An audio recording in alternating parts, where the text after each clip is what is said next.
This is our donor Bentley that we've been cutting parts off and transplanting them on here so that they look really freaking good. But now we have to do the other side. I bought the cheapest 2005 Bentley Continental GT that had a lot of damage to it. The front end was completely destroyed. With that, I ended up buying a second Bentley that is now becoming our donor car.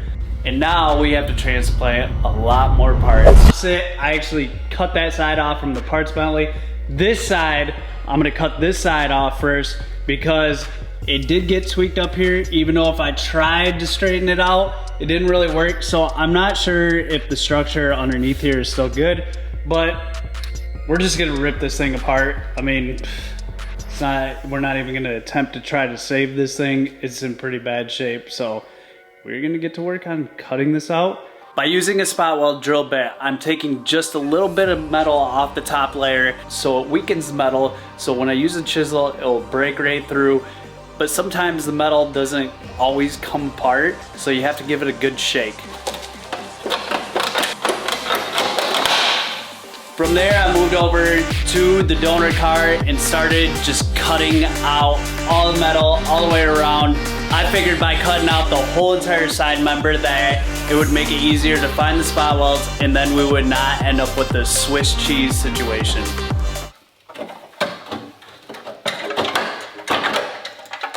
We did it! Yes, dude, so awesome. We got this cut out. Now we have to remove all the stuff on the back side so that we can get that welded into there. But I think this is gonna go a lot smoother than what it did on the other side. You can start removing all these spot welds and cutting out all this so that we can make it, and look at, you can see where that they welded all by hand. So yeah, let's get to removing all that, get it on the car because we need to get going on this car. By removing the whole side member, it did in fact make it easier to cut away the metal and grind out the spot welds from the back.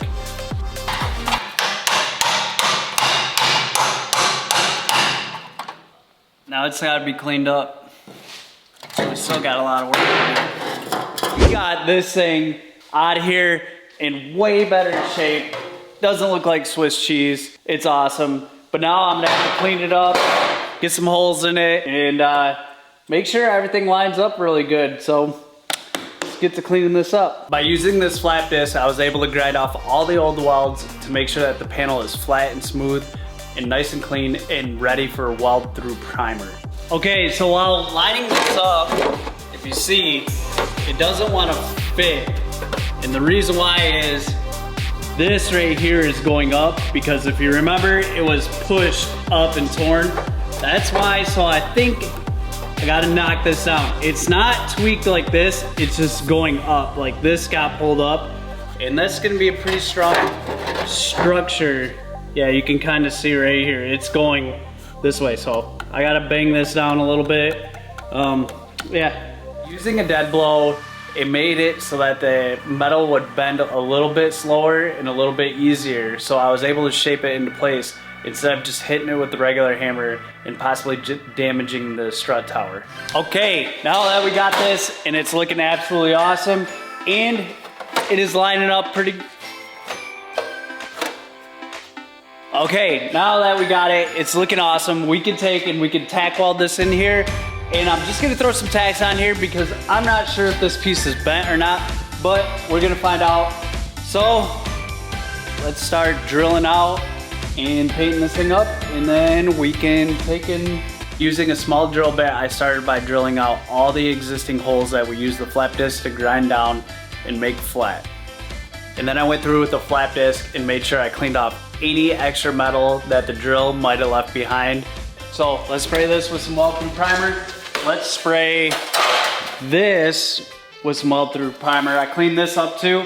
Then should be good to start welding. Remember, tack welding. We're not gonna fully weld it out because I don't know if this piece is bent just yet. We'll find out, but there's a lot of things that we have to do before we can find that out. So let's get to, with the panel that I just drilled all the holes out of, I brought it outside and decided to spray the whole thing with weld through primer. By spraying it with weld through primer will also help any potential rust in the futures. It looks pretty good, but this primer dries super fast, so there's not really any wait time. Now we could weld this piece on here because this piece is dry too. And then we can start doing the fun stuff of cutting the frame, which I'm extremely nervous about, but has to be done. There's no turning back, right? So let's get to welding this on here. You know, I don't know any of this stuff. I don't know what I'm doing, but I absolutely love it. It's fun. So the only way to learn is by doing. So let's do. Even though if I'm not exactly sure what I'm doing, I took a few screws and screwed them into the panel to hold them into place, and then added a couple clamps, and then I also used the jig that I built to make sure that everything was lining up before I laid my first weld. Let's do this.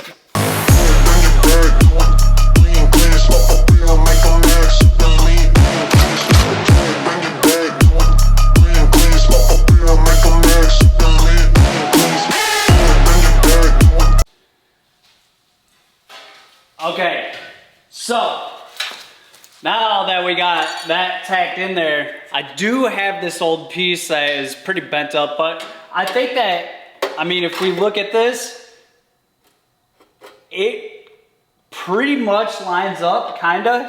It's really hard to tell because this is really beat up. I'll have to get a new one of these, but I'm gonna say it did good. So now we gotta do the most and probably scariest part of this build is that frame rail. We gotta cut that off from there.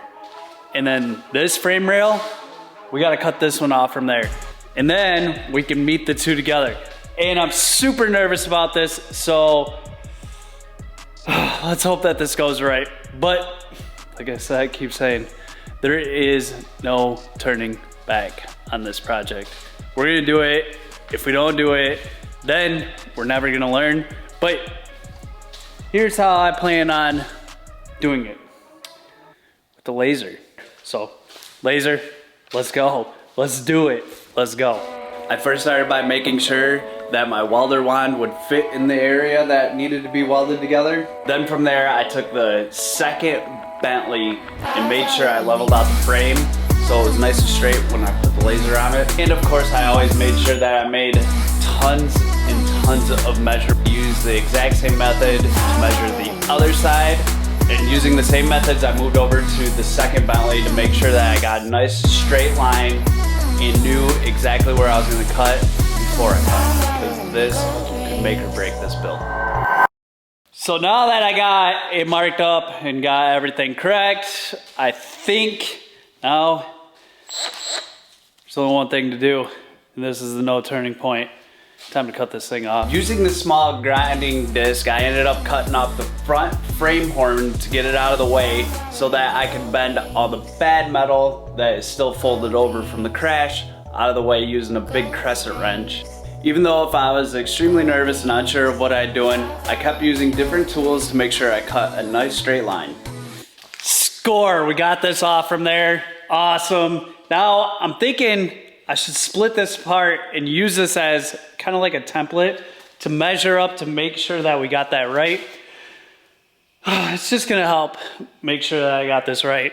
So let's crack this open, make sure that I measured that correctly, because I really do not, this is the part where I can't make a mistake. So by splitting apart this frame rail section, it's also gonna ensure that we have somewhat of a good reference or a guide on the second frame rail before we make a cut, because once we make that cut, there is no turning back and there is no oops, do it again.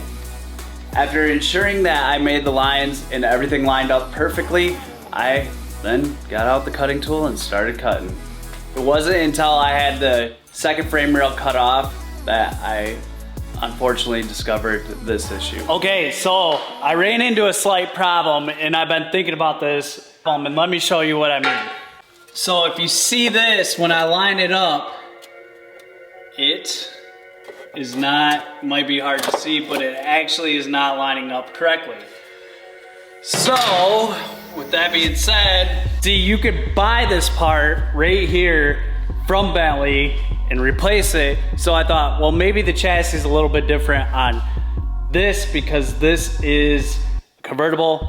That's not. So I Googled the part numbers, which I can show you right here, and they're the exact same. I think I'm gonna have to split this in half and do each side. Don't think I cut it wrong. I actually cut it pretty good, and I'll show you how I know that. If you see inside there is like that little shelf thing. I took this rod that I'm using and I stuck it in there, which gives me pretty much a measurement of all the sides, and look at that. It is pretty much spot on. So, I know that I didn't cut it wrong. I know that the part number is the same. I'm gonna cut this apart, separate it, try to get it welded in. That's the plan. I think it will work. So using my cutting tool, I cut the welds around the frame horn, and then I started drilling out the couple spot welds that were holding the frame together. From there, I could use my chisel to separate the two pieces, and then drill a couple little holes and put these little metal strips that are gonna help with the strength and structure. Okay, so I got the piece. I added a couple more to it. I think that we are good. I think it's time to tack this in here. Get this in here, not fully welded out just yet, because I'm not sure, but I will have to clean up this edge, get a little weld through primer, but we're there. So using the flap disc, I lightly cleaned around the frame rail, which is gonna help when we weld this thing so that it adheres and that we do not have an issue and we get a good weld. From there, with the clean metal, I started spraying on the weld through primer and then using these massive C-clamps to clamp the piece into place. And after I felt like that the frame rail was in a good place, I threw a couple tack welds in. So now I can weld the other side. This is working out. I think it's working out really well. For a guy who doesn't know what he's doing pretty good. So let's clamp and weld the other side, because that is gonna be the make or break moment. So doing the same process as before, I took these metal strips and welded them on to the other side of the frame rail, and then clamped it into place and threw a couple tacks in. Before I fully welded it out, I had to check to see if it would line up, and this is where I thought I found a mistake. Okay, so if you guys see right here, I am a little bit off. It's not quite, I don't know if you can see the hole, but it comes to about right here, and I need to be over here. That's why I made this jig, so I knew exactly where it's gonna be. But the idea is that I'm gonna actually use that I made to weld and push on this and push it over. And you can kind of see that it is not straight right here. It kind of like jogs in, which there's multiple reasons. I know I got the gussets in there, but for some reason it's not right. I mean, here we are, we're cutting this, we're trying to figure this out. But I think the best thing, so I got out the Porter Power and started pushing the frame rail over, but it really wasn't working, so I came up with a new idea. Okay, so I hooked it up. As you guys can see, we can see how far away it is. I'm gonna have to maneuver that a little bit, but you know what we're gonna use. F250. We're gonna pull on it, and I think I'm gonna push with the Porter Power, because we're probably gonna bend the hell out of that, but let's start pulling it. So using the winch from the F250 was working it and was in fact moving it over a little bit, but then something very bad happened.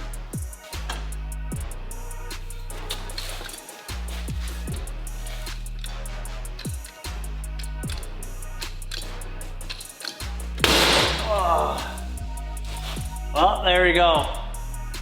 Broke the weld. That's pretty impressive though. I mean, I had a lot of pressure on that. So, we're gonna try something else.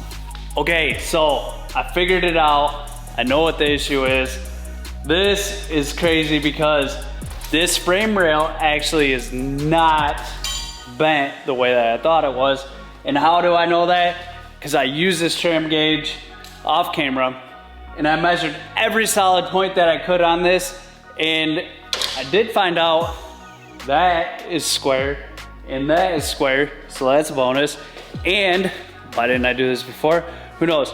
So I used this and measured every single point. Now, the rail that is off is actually that one, which makes complete sense because this one is the one that completely got mangled. Now how I figured that out was I measured point from here to there and a bunch of other points. Right now I can't tell you because I figured it out, or because I did a lot of stuff. And then I measured points from here to there, all over the place. This was square. Not only that, I also got this metal thing that goes in there that slides all the way back. If you can see down in there, let me get a light.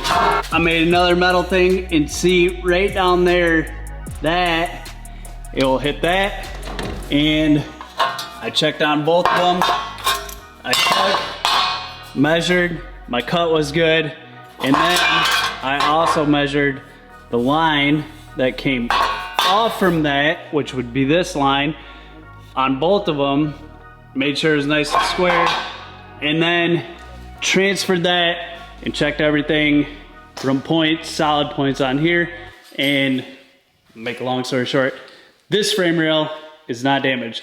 So what I'm gonna do is, because I made this, is I'm actually gonna cut a piece off, re-drill all this, then that will make it so that it's square for this to get welded on and give me something to tack to. So yes, that's what I'm gonna do. I'm gonna do all that, get this looking good. So I had to grind off all the metal pieces that I welded in there before, because this new metal gusset slides right into the frame rail and fits really tight, and is also gonna help keep it nice and straight and square. From there, I was able to clamp it down, weld it in, and then I realized I probably should cut the frame horn off and then weld in the piece so I could weld it two separate pieces and ensure that I get it nice and square and straight. And using these clamps to make small minor adjustments to make sure that everything lines up perfect. And I think that this time we actually got it where it needed to be. It was already where it needed to be. I just broke it, but now it was really where we needed it to be. Okay, so we got it lightly tacked in there. It is awesome. It is looking so good. I'm so pumped about this. Now we can add the frame horn on there. Let's lightly tack that on there. I did prime it up with some weld-through primer, so it should stick. And I'm gonna tack that on there, and then we're done with that side, and then we can move on to the other side, but I think I'm gonna do that in the next video.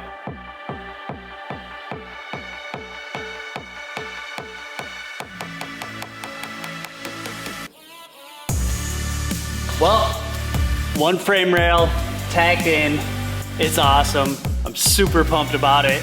Now I get to tackle that one, but I think I'm gonna leave that for the next video. This stuff does take a really, really long time, and I really don't want to screw it up. So now, I guess in the next video, we're gonna be working on this one, getting this, and then pretty much from there, it's gonna be just slamming this thing together, fully welding everything out.